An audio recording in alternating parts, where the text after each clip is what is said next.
Chris Hensley is a registered representative of Cambridge Investment Research, Inc., a broker-dealer member of FINRA SIPC, investment advisor representative of Cambridge Investment Research Advisors, Inc., a registered investment advisor.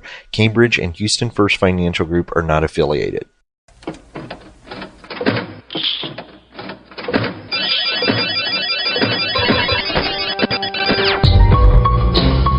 The Houston Midtown chapter of the Society for Financial Awareness presents Money Matters with your host, Christopher Hensley.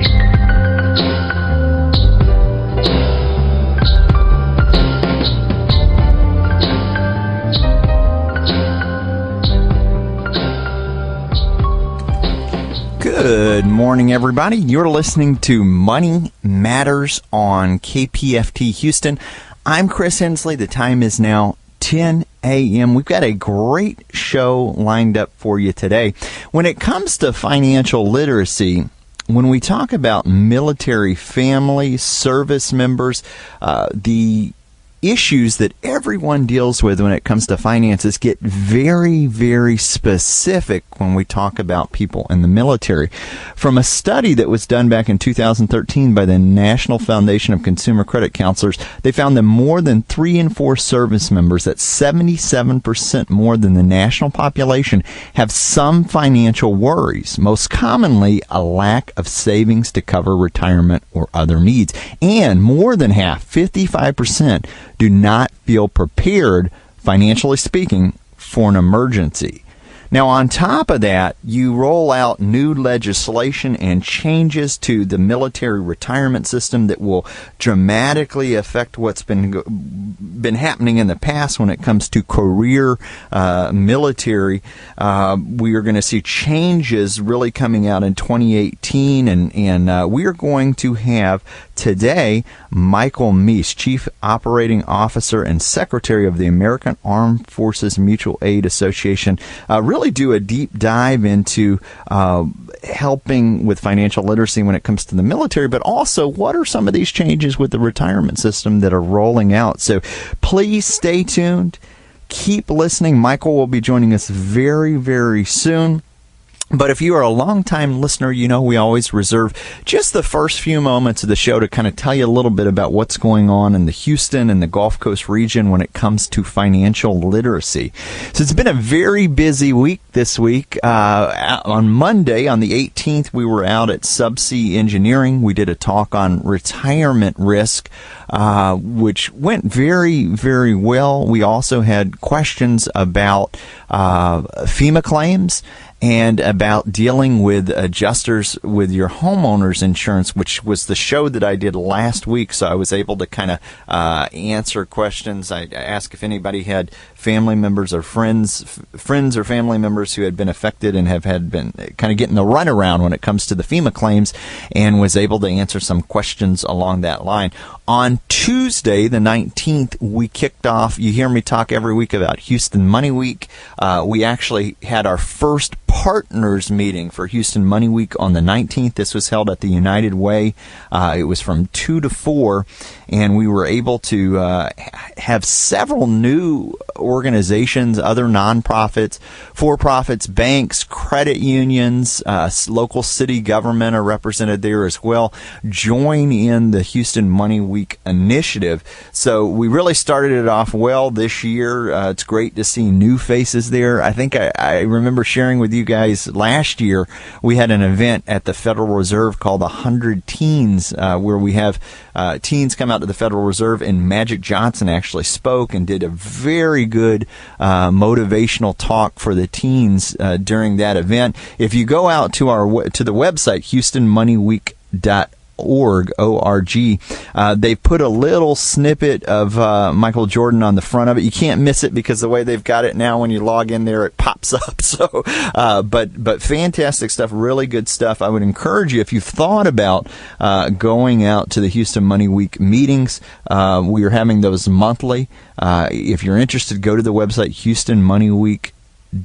They'll give you kind of a calendar. You can reach out to, I think it's Ask Ben is the email there, but you can reach out to the email and they'll let you know, they'll put you on the email list and let you know when the next events are coming up. With that, let's go ahead. We've got such a great topic on the, for today. Let's go ahead and get Michael on the line here. Michael, are you there? I am, Chris. Look forward to talking with you. Absolutely. Thank you for joining us today. I always kind of start the show the same way there. I like to share your bio with listeners so they can get to know you just a little bit better. And it says you joined the this is a big acronym there, AAFMAA, which is the, I'm going to say it out loud here, American Armed Forces Mutual Aid Association. You are the Chief Operating Officer in 2013, but you were retired from the United States Army as a Brigadier General, having concluded his 32-year career as a professor and the head of the Department of Social Science at the U.S. Military Academy. Now, also at West Point, you taught economics and national security courses and was the director of the economics program. Michael, thank you so much for joining us today. Well, thank you for having me, Chris, and I heard your introduction there. Thank you for what you're doing, and on behalf of all of us, I'm here on the East Coast. It's great to see the resiliency and the work of everybody there in Houston after the floods, and our thoughts, prayers, and support are still with everybody there that I know will be recovering from Hurricane Harvey for many months to come. Well, thank you. I appreciate that, and thank you for your service. I always have to say that when I talk. My grandfather was in the Army for 20 years. Every time I meet a serviceman, I'll have to say that. So, well, let's kind of dive right into it. Now, I shared the bio. Is there anything outside of the bio that you can tell us about yourself where listeners would get to know you just a little bit better?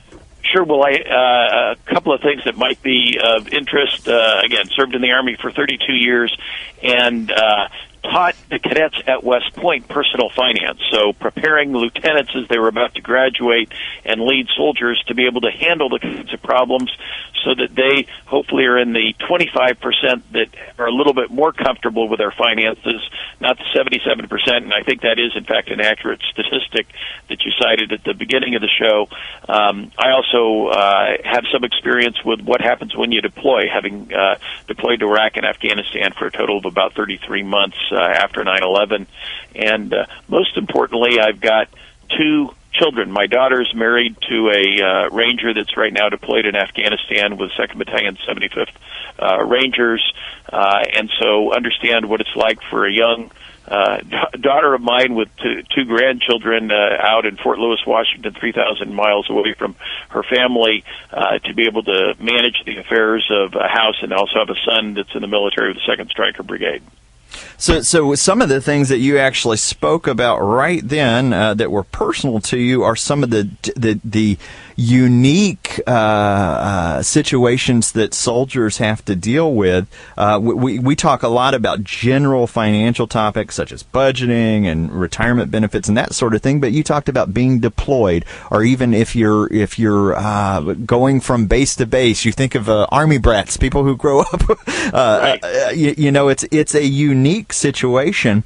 I know the military does focus. There is a focus on the finances, and they try to bring that financial literacy to military members and spouses.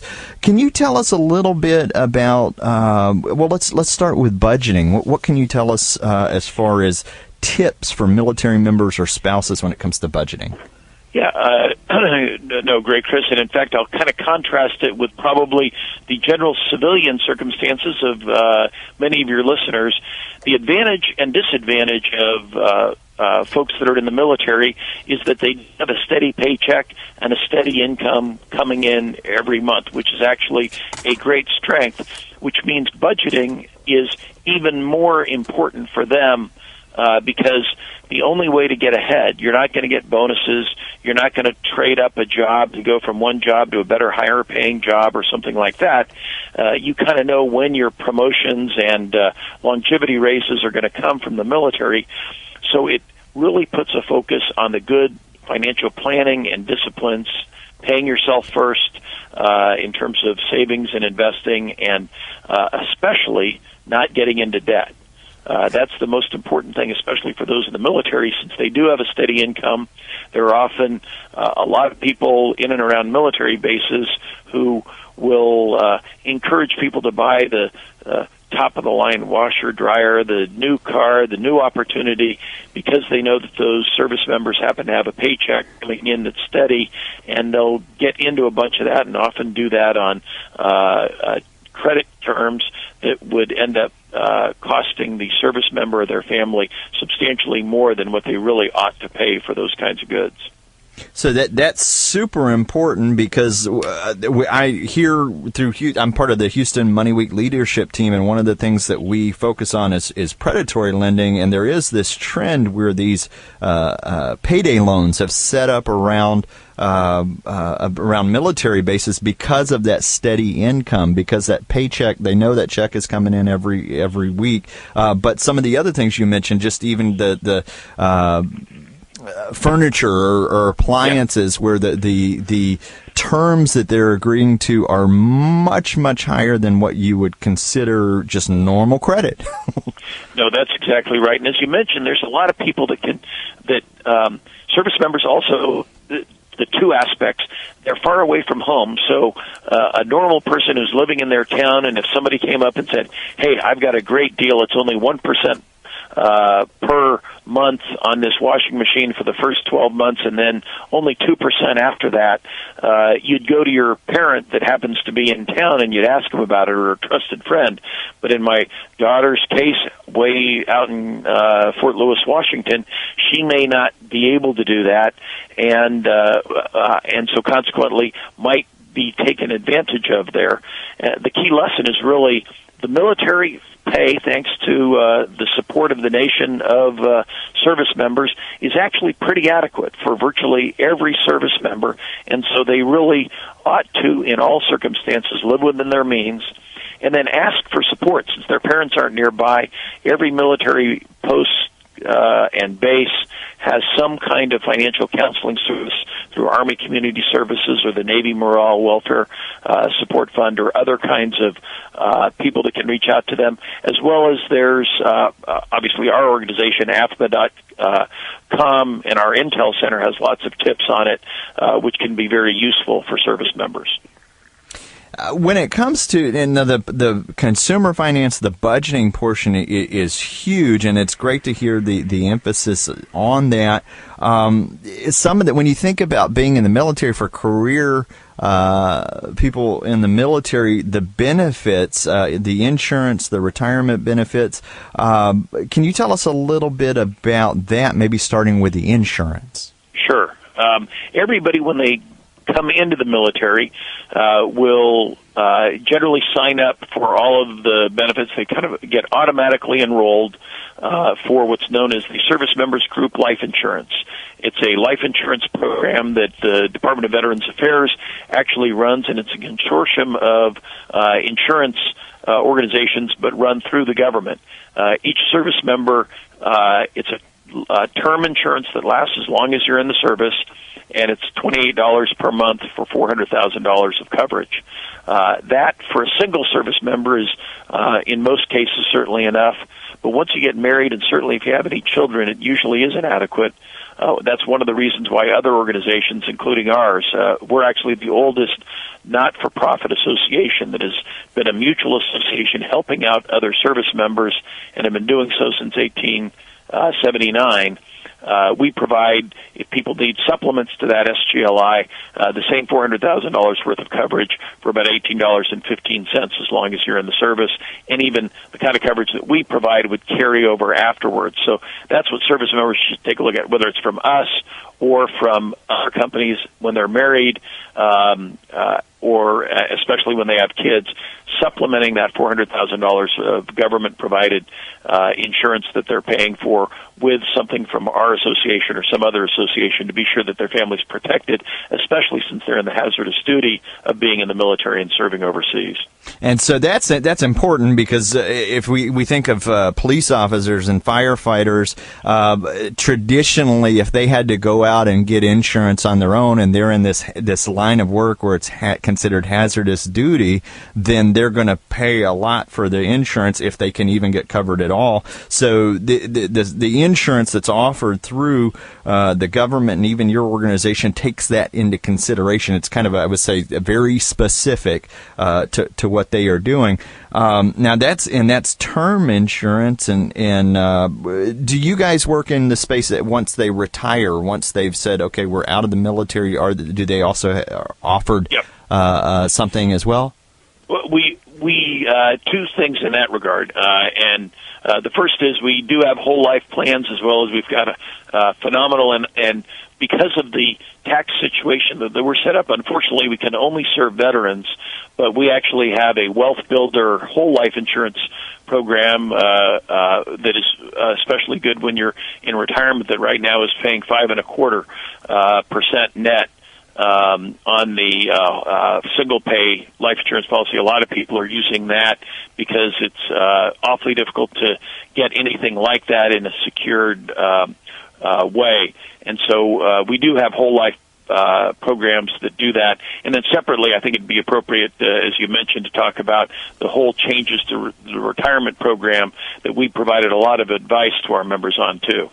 Yeah, and in fact, I think we're about to get into that part of it. The insurance, where this is where I work as a financial advisor. I work mostly with retirees. So when I've seen some of the insurance come up, is this, at one point, if the premium goes up, can we still afford this, and them having options. So I don't like to talk too much specifically about products. Yeah. However, this is extremely important when you go from that decumulation to, or from the accumulation stage to decumulation. And if you have federal benefits or military benefits, these are really, really important issues. So I'm glad that you mentioned that. But I do want to kind of shift over to the retirement benefits, because the military pension has been, or military benefits have been the same for many years. However, we've seen changes in these last years, and with them being implemented in 2018. Can you kind of dive deep into that and tell us a little bit about this? Yes, absolutely can, both from the job that I've got now, and I was actually involved in some of the structuring of it when I was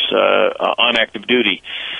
You're right. The military retirement program has not changed essentially since World War II. And it was a very generous retirement program where if you retire after 20 years of service, you get 50% of your base pay of the average of your last 3 years. So it's a pretty robust retirement, but it only applied for the about 19% of people that stay for a full 20 years of service. If you left short of the 20 years, the 81% of the people that leave before 20 years actually got nothing in terms of retirement savings from the military, and this was seen to be somewhat inequitable, and so when the Military Retirement Modernization Commission met, they looked at it and said, how can we improve this going forward?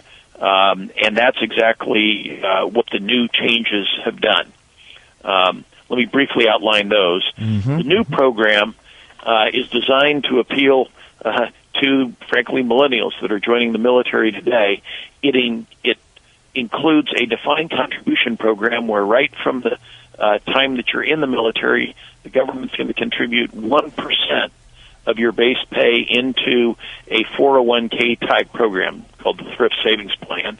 And then you can contribute up to 5%, and the government will match a total of 5%, so that you could end up with 10% going in, 5% from the government and 5% from you, into a 401k type program known as the Thrift Savings Plan, administered by the federal government, and that's in basically indexed funds of various types. And then when the individual leaves the service, that vests at 2 years, and they can take that defined contribution program with them if they only stayed in the Army for 2 years and a day. For example, most people enlist for 3 years, and then they would take that with them to any future job.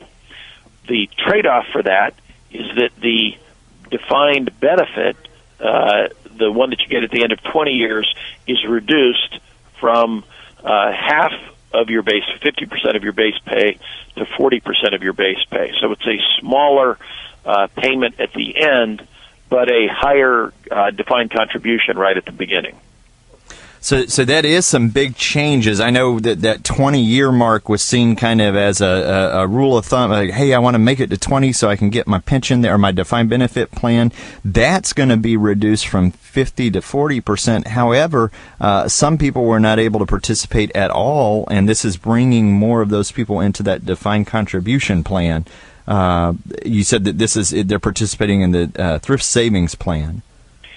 That's exactly right, and we think that this will be much better because a lot of people, when they come into the service, in fact, when I joined the military, I stayed for 32 years, but frankly, when I joined the Army, I thought I was only going to be in for 5 years. So I would have been, it would have attracted me more to have some sort of a something that I could take with me. Plus, I think, like your listeners, it's going to cause service members to think a lot more about their financial planning, their readiness, what the market is doing, and those kinds of things, which can become very important for individuals. Now, there's something about 2018 as far as somebody having to make decisions on this. Do you know anything about like a deadline or? Right. This goes into effect on the 1st of January 2018.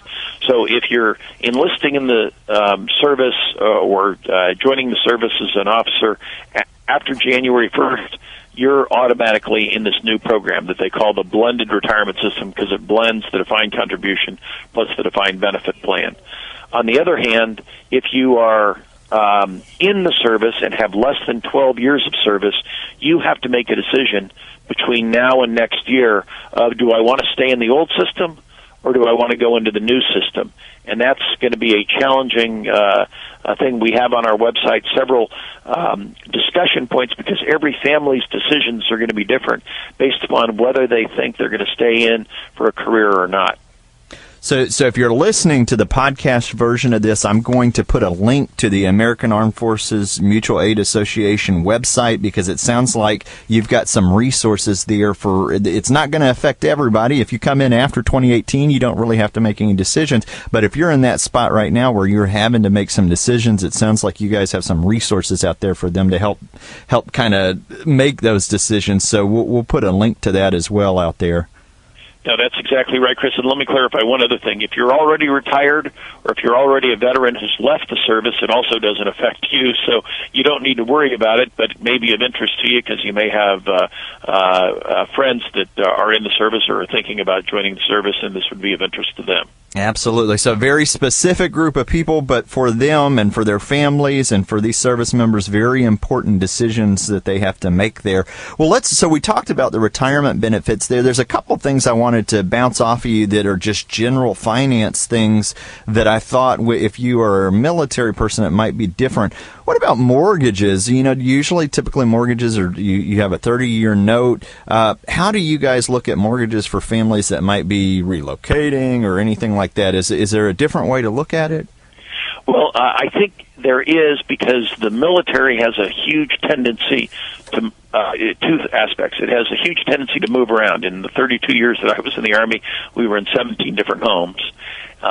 And only one of those homes did I actually purchase. It was when I was in Texas. I was stationed at Fort Hood, and it was in Harker Heights, and it was a very nice home. I thought I was going to be there for at least 3 years and maybe more, and it turned out that I got moved after 2 years. Fortunately, I was able to sell the home, but it was kind of a little bit of touch and go there, because you don't want to end up being underwater in a home and have to leave it, or potentially have people with having renters in there. So, as I advise people, it really is a lifestyle decision. Is the place where you're purchasing one where you would want to continue to own that property for a longer period of time? Do you think, based upon your military career, you're going to return to that base, so you could use that home? And does that home have a robust rental market, so that you're not totally dependent upon the military if for some reason there's downsizing or something like that? And so those considerations probably make it slightly less likely for people in the military to purchase a home rather than either rent a home or many people have the option of living on government quarters that are on base or provided by military communities. Absolutely. So you mentioned a couple of things that if you are in the military and you're thinking about buying, do you want to own that home for a long time? Do you think you will return there? You might think you're going to be there for a while, but if you get deployed or you get relocated, that may not necessarily be the case. And if you do end up owning it specifically for the city that you're at, is there a market for it? How is real estate doing there? Yeah, and the one other thing that I should mention, if you are interested in purchasing a home, obviously if you're in the military, you're eligible for the VA loan program, which means that you don't necessarily need to put any money down. You can get 100% financing for VA loans. That's one of the things that AAFMAA Mortgage Services that we have specializes in. But any mortgage lender, be sure to ask for a VA loan if you're in the military, doing that from us or from anybody else that might be providing it.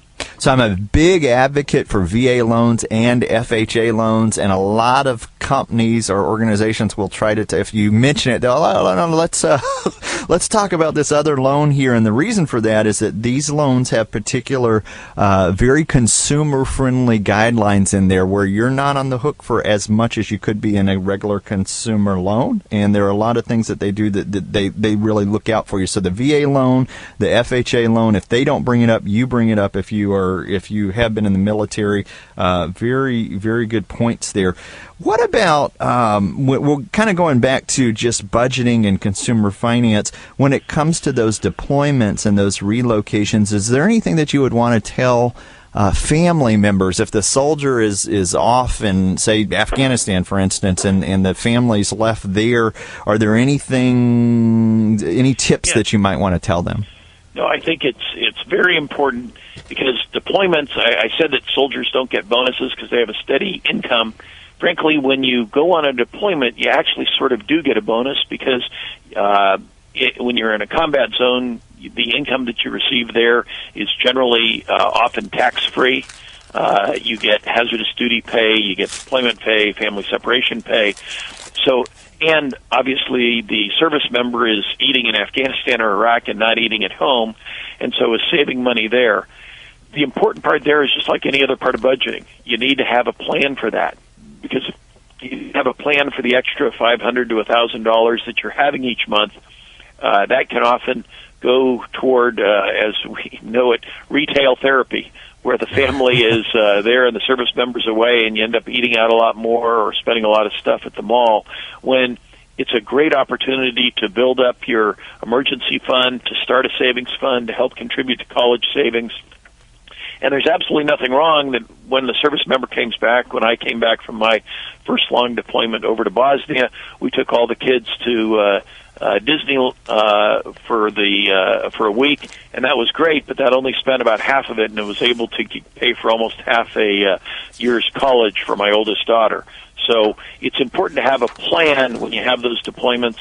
The other aspect, obviously, is the spouse or if it's a single service member, the parents or trusted friends has to have access to all of the accounts with the appropriate powers of attorney and instructions so that they can take care of all the finances so the service member financial status doesn't degrade and he or she doesn't need to concentrate on finances when they should be over there doing their job deployed overseas. Absolutely. Michael, thank you so much for being on the show today. We're bumping right here towards the end of the show. For listeners who'd like to find out more about Michael, you can visit the website. I'm going to give this, it's www.aafmaa.com. Don't worry, you don't have to write it down. It is going to be on the podcast notes, so you can always go out there. There will be a link. Michael, is there anything else you'd like to tell listeners that I have forgot to ask you today? I think that you covered it. You mentioned police officers. A lot of police officers are former folks in the military, and you're right, they have a challenge getting insurance.